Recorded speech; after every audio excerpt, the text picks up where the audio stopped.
اللهم صل وسلم وبارك على سيدنا محمد وعلى اله واصحابه اجمعين. يا صباح الفل والورد والياسمين على عيونكم احلى متابعين في الدنيا. حبايب قلبي عاملين ايه؟ يا رب تكونوا بخير دايما في صحه وسعاده وهنا. اهلا بيكم وحلقه جديده. النهارده هنعمل صينيه كل اللي يدقها سأل على طريقتها، جميله جدا جدا جدا. يعني تنفع العزوميات، تنفع اكله سريعه برضو، ما خدتش معايا ربع ساعه في تحضيرها. حاجه كده زي العسل. بس قبل ما نبدا الفيديو يا ريت تحط لايك وتشترك في القناه وتفعل الجرس عشان يوصلك كل جديد. يلا بينا نسمي الله ونصلي على الرسول ونبدا. اول حاجه يا بنات معايا طبعا فرخه هي كامله، انا مقطعاها اربع تجزاء، اربع تربع كده زي ما انتم شايفين. طبعا غسلها بالملح والخل والليمون، ورجعت غسلتها تاني بالدقيق ورحت غسلها شطفها بالميه. تمام. معايا هنا بقى التوابل بتاعتي، معايا بصله مبشوره حطيت عليها التوابل بتاعتي، حطيت عليها جنزبيل وكزبره ناشفه وفلفل اسمر وملح وذره قرفه، وحطيت كمان كمون. تمام. هنزل بقى هدعك البصله بتاعتي كده بالتوابل بتاعتي والبهارات ديت، وبعدين انزلها على الفرخه ادعكها بيها كويس جدا، ونزلي تحت الجلد لو عرفتي. تمام كده اهو يا بنات زي ما انتم شايفين كده، لازم تدعكها كويس جدا. توابل والبصله بالتوابل بتاعتي توصل لاي حته في الفرخه بتاعتك. طبعا كل ما توصليها للحم بيكون اللحم طعمه جميل جدا، ما بيبقاش ابيض بعد ما يستوي، بيبقى طعمه حلو قوي بالتتبيله. خلاص كده يا بنات انا حضرتها اهوت وركنته على جنب. نحضر بقى صينيه الخضار بتاعتنا. معايا بصل، معايا جزر، معايا طماطم، معايا فلفل الوان، ومعايا قرنين فلفل حامي زي ما انتم شايفين كده. حطيت الخضار بتاعي اهوت. هبدأ بقى هنزل البطاطس بتاعتي. طبعا البطاطس ممكن تقطعها بصوابع بس تكون عريضة شوية، وممكن تقطعيها حلقات. انا قطعتها حلقات ورحت منزلة طبق بسلة كان عندي. انا كل مرة بعملها بالكوسه والفاصوليا، ما كانش عندي الكوسه والفاصوليا حطيت بسله. تمام. بس جربيها بالكوسه والفاصوليا بتبقى جميله جدا، وبالبسله بتبقى جميله. الخضار اللي انت حباه حطيه. حطيت اهو التوابل بتاعتي بقى على الخضار عشان املحها كويس وتبقى مبهره. معايا بهارات وفلفل اسمر وملح بس كده. تمام.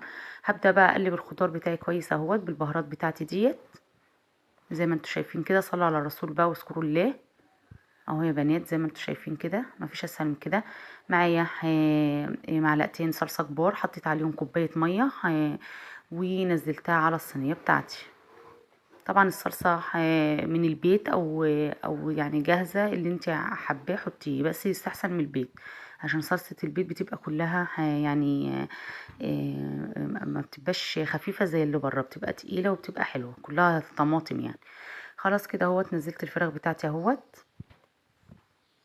ابدأي بقى هاتي معلقة صلصة كمان وتروحي دهنة وش الفراخ بتاعتك بالصلصة كده زي ما انتوا شايفين كده.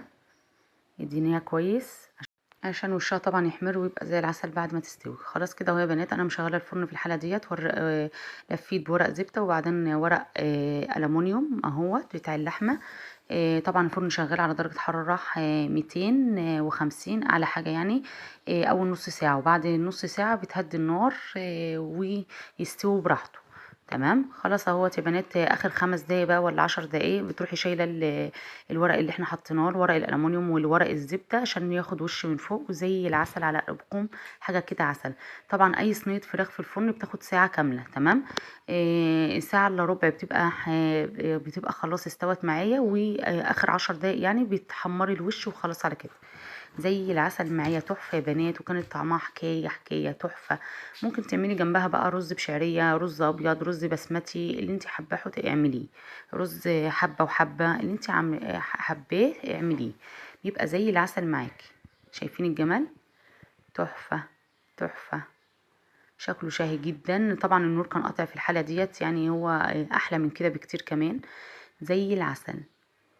طبعا ما بتاخدش وقت خالص في تحضيرها وبسرعه تعمليها وتحضريها. بتحطي الخضار كله في الفرن وتحطي الفراخ بتاعتك وخلاص على كده. لو انت مستعجله وعايزه تعملي اكله سريعه، لو ضيوف جايين على غفله وعايزه تنجزي وقتك، اعملي الصينيه ديت، الكل هينبهر من جمالها. لو عجبك الفيديو ما تنسيش تحطي لايك وتشتركي في القناه وتفعلي الجرس عشان يوصلك كل جديد. اشوفكم في فيديو جديد في حفظ الرحمن، وتسلم ايديكم وعيونكم قدام.